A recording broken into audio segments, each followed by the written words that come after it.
Hi. Hi. I'm Jenoa. And I'm Mo. That's Mo. And we're back with the Sex Talk. What are we talking about today? Today, this is something that I see in my practice like every day.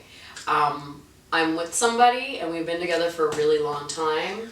We're like best friends. Mm-hmm. I don't want to be apart from this person, but I don't want to bang him anymore. There's no attraction, there's no chemistry left. Mm-hmm. We're like brother and sister, or like, sister and sister, or brother and brother. Yeah. Siblings. We're like siblings. Yeah.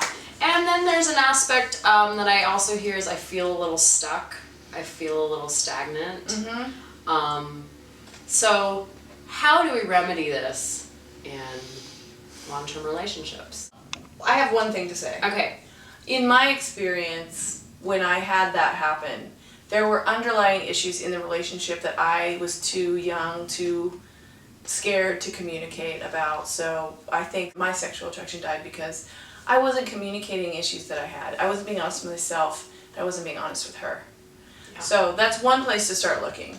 If you really do have a great relationship and there aren't issues, then what? Where do you go after that? Well, I want to kind of piggyback on that about communicating your needs, because the relationship could have been better and could have grown deeper and stronger if I was more willing to look at what needs weren't getting met and how I could actually get more of what I wanted out of this person that I was with that was already obviously willing to be with me. Right. And having never explored that, giving up too soon. I think that a lot of couples do that, or they look outside of the relationship and then they might cheat or something of that nature. Yeah. So I think that, again, it always goes back to, I think, looking within first and what's not happening for you in this relationship. Maybe this person isn't paying as much attention to you as they used to. Maybe this person has put on weight. Maybe you've put on weight. Maybe there's children involved now and your partner spends more time with the child, or you're spending more time with the child, or you're working and you're exhausted. I mean, there are so many things that could potentially be happening in the day-to-day of long-term relationships. So identifying it is the first step. Yeah, identifying what was great about the relationship in the beginning and what you might not have addressed back then that could have been a red flag that you chose to ignore, because we do. Don't we do that? Yeah. I mean, at first you're so high on love drugs, you're just like, oh, that's okay. Yeah. And then later you're like, ah. Yeah, so in the beginning there's hormones that are similar to being like high on cocaine that makes it chaotic, and butterflies and trumpets and all of that stuff. And then, after about the 3rd year mark, that stuff will fade. And it takes a little bit more. The trumpets become tubas.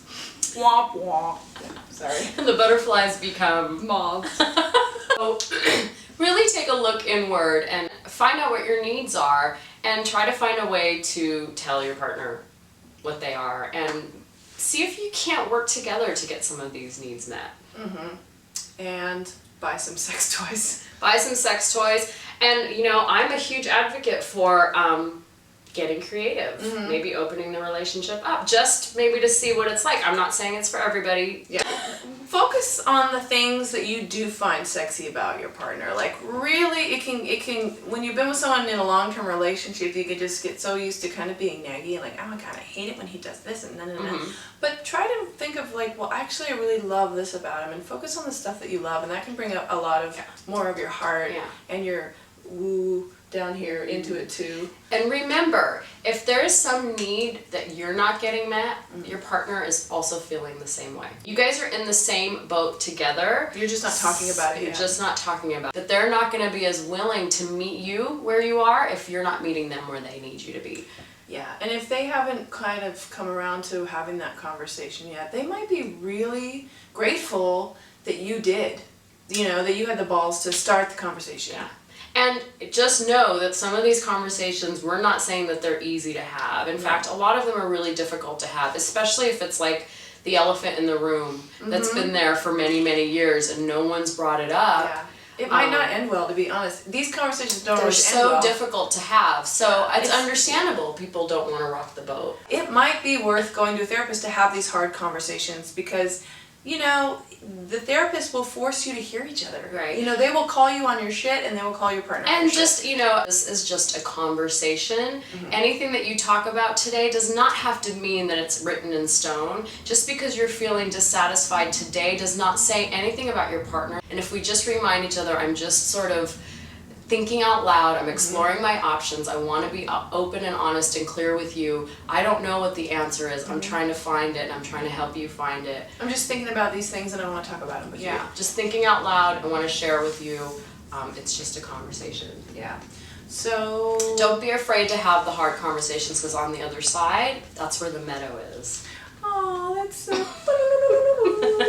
And maybe more trumpets and butterflies. Yeah, more trumpets, less tubas.